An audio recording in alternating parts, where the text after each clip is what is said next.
Howdy, y'all. Welcome back to another story time. Again, I'm going to be reading from Grimm's Fairy Tales. And if you haven't already seen my disclaimer, please go to the video on my channel entitled Disclaimer Not for Kids, because these stories are not for kids, and that explains why. So, this evening I'm going to be reading The Bremen Town Musicians. So, here we go.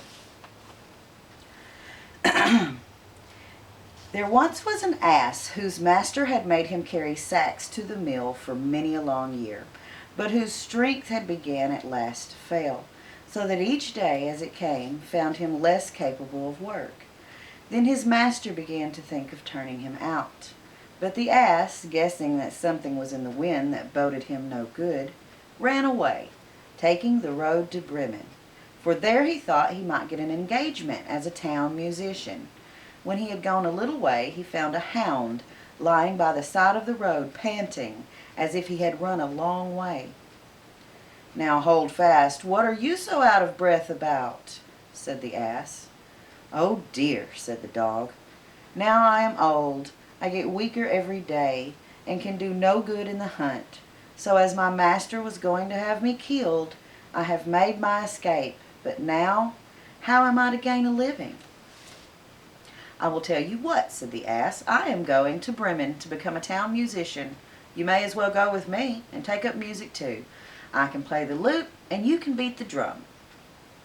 And the dog consented, and they walked on together. It was not long before they came to a cat sitting in the road, looking as dismal as 3 wet days. "Now then, what is the matter with you, old shaver?" said the ass. "I should like to know who would be cheerful when his neck is in danger," answered the cat. "Now that I am old, my teeth are getting blunt, and I would rather sit by the oven and purr than to run about after mice, and my mistress wanted to drown me. So I took myself off, but good advice is scarce, and I do not know what is to become of me." "Go with us to Bremen," said the ass, "and become a town musician. You understand serenading." The cat thought well of the idea, and he went with them accordingly. After that, the 3 travelers passed by a yard, and a cock was perched on the gate, crowing with all his might. "Your cries are enough to pierce bone and marrow," said the ass. "What is the matter?" "I have foretold good weather for Lady Day, so that all the shirts may be washed and dried. And now, on Sunday morning, company is coming, and the mistress has told the cook that I must be made into soup.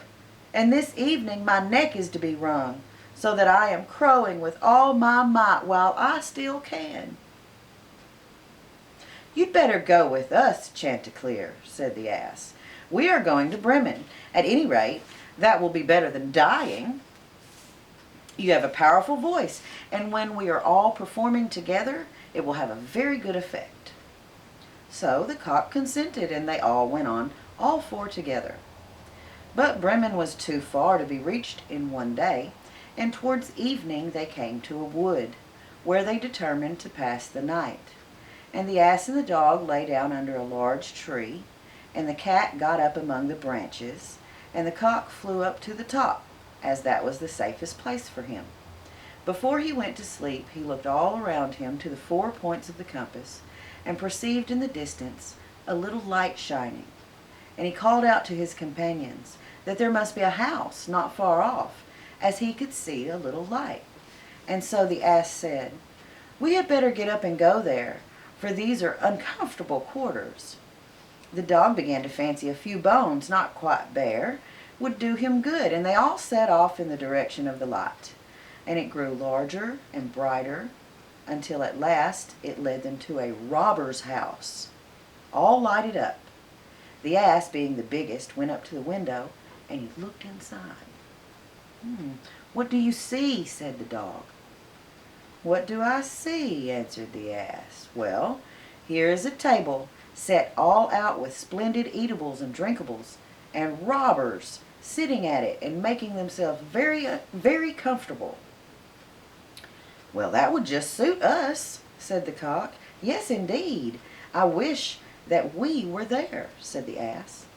And then they consulted together how it should be managed so as to get the robbers out of the house, and at last they hit on a plan. The ass was to place his forefeet on the windowsill. The dog was to get upon the ass's back. The cat on the top of the dog. And lastly, the cock was to fly up and perch on the cat's head on the very top. When that was done, at a given signal, they all began to perform their music. The ass brayed, the dog barked, the cat meowed, the cock crowed, and then they burst into the room, breaking all the panes of glass. The robbers fled at the dreadful sound. They thought it was some goblin, and they fled into the woods with utmost terror. Then the four companions sat down at the table and made free with the remains of the meal, and they feasted as if they had been hungry for a month. And when they had finished, they put out the lights, and each sought out a sleeping place to suit his nature and his habits. The ass laid himself down outside on the dunghill, the dog behind the door, the cat on the hearth by the warm ashes, and the cock settled himself up into the cockloft. As they were all tired from their journey, they soon fell fast asleep. When midnight drew near, and the robbers from afar saw that no light was burning, and that everything appeared quiet, their captain said to them that he thought they had run away without reason, and telling one of them to go and reconnoiter. So one of them went and found everything quite quiet. He went into the kitchen to strike a light, and taking the glowing, fiery eyes of the cat for burning coals, he held a match to them in order to kindle it. But the cat, not seeing the joke, flew into his face, spitting and scratching. Then he cried out in terror, and he ran to get out the back door, but the dog, who was lying there, ran at him and bit his leg. And as he was rushing through the yard by the dunghill, the ass struck out and gave him a great kick with his hind foot. And the cock, who had been wakened with the noise and felt quite brisk, cried out, "Cock-a-doodle-doo!" Then the robber got back as well as he could to his captain, and he said, "Oh dear, in that house there's a gruesome witch, and I felt her breath and her long nails in my face. And by the door there stands a man who stabbed me in the leg with a knife, and in the yard there lies a black specter who beat me with his wooden club, and above, upon the roof, there sits Justice, who cried, 'Bring that rogue here!'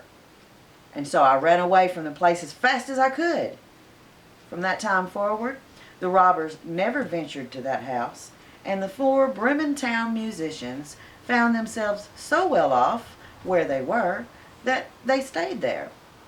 And the person who last related this tale is still living, as you see. The end. That's a really famous one. I heard it, I think the first time I heard it was in literature class, like as a freshman in high school. I think it's really interesting, and I think there are a lot of interesting discussion points in the Bremen Town musicians. So let me know what you think in the comments, and I'll see you for the next one. Y'all be sweet.